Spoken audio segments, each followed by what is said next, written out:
Last month, explosives toppled a Hanford landmark, a 200-foot ventilation tower.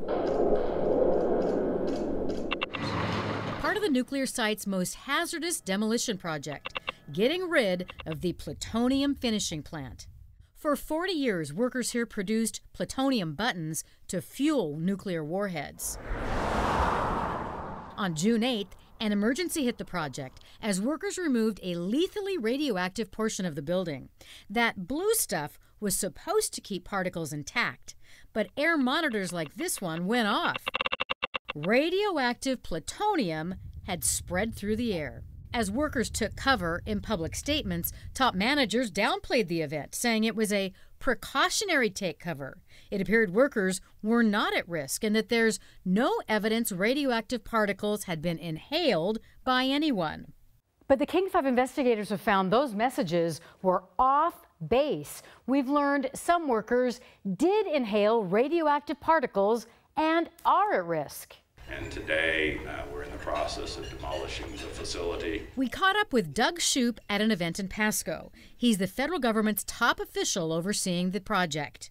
We wanted to ask him about those early statements on the plutonium finishing plant, also known as PFP.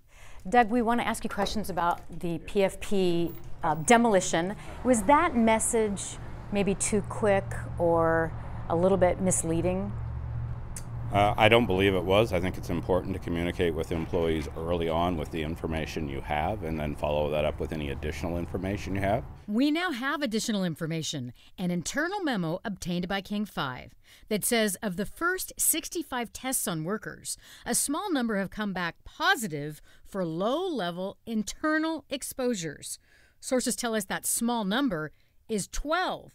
12 people out of 65, that's 20%. Several veteran workers tell us how unusual this is. They can't recall ever hearing about that many people at one time inhaling or ingesting radioactive plutonium. I heard that many, that's just amazing. I interviewed former Hanford worker Mike Geffrey by phone from Kansas. He said in more than 25 years of trainings at Hanford, they were constantly warned of the dangers of this particular hazard. Contamination got on you, you could wash it off. So you could get it cleaned off either breathing it or digesting it, getting it in your bloodstream. And that's just something everybody feared. But Hanford officials tell us the levels of radiation detected in the workers are so small, there's nothing to fear, comparing it to getting an X-ray. Isn't it dangerous anytime you have ingested or inhaled a radioactive particle? Well, I think if you look at what this exposure was, it equates to approximately what a chest X-ray would be, or a little less than that, or a flight to Washington, D.C. That's such bullshit.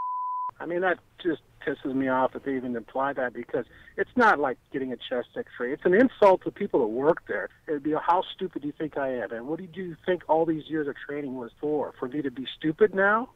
Yeah, it makes me mad. Here's the concern Hanford officials aren't talking about. 4 radiation experts tell us all radiation is not created equal. X-rays and air travel expose you to types of radiation that are far less dangerous than the kind emitted by plutonium. Plutonium gives off what's called alpha radiation, the most dangerous and destructive kind to have in your body. Plutonium will go to the bones and sit there for a long, long time. Dr. Erica Liebeld is the medical and executive director of the Washington Poison Center. She says the reported levels are so low the workers may indeed have a very small risk. But in your body, there's no acceptable level of plutonium. And your risks are lung cancer, liver cancer, and bone cancer. That's where plutonium heads in the body. Yes, yes. Now, at this point, no one knows what's going to happen to those workers. They could be completely fine, absolutely fine. But as you've heard the experts there talk about, the medical experts, it's just there's no safe level of plutonium, so it's an unknown right now. And there are a lot more tests that still have to come back. 236 tests are still outstanding. CH2M Hill tells me they expect more of those to be positive, but that they don't expect the levels to be harmful. When I shared that with some of the veteran workers, they're like, how would they know that? How would anyone know that? So that seemed a little presumptuous to them. We're hoping for the best for those workers. Thank you, Susanna.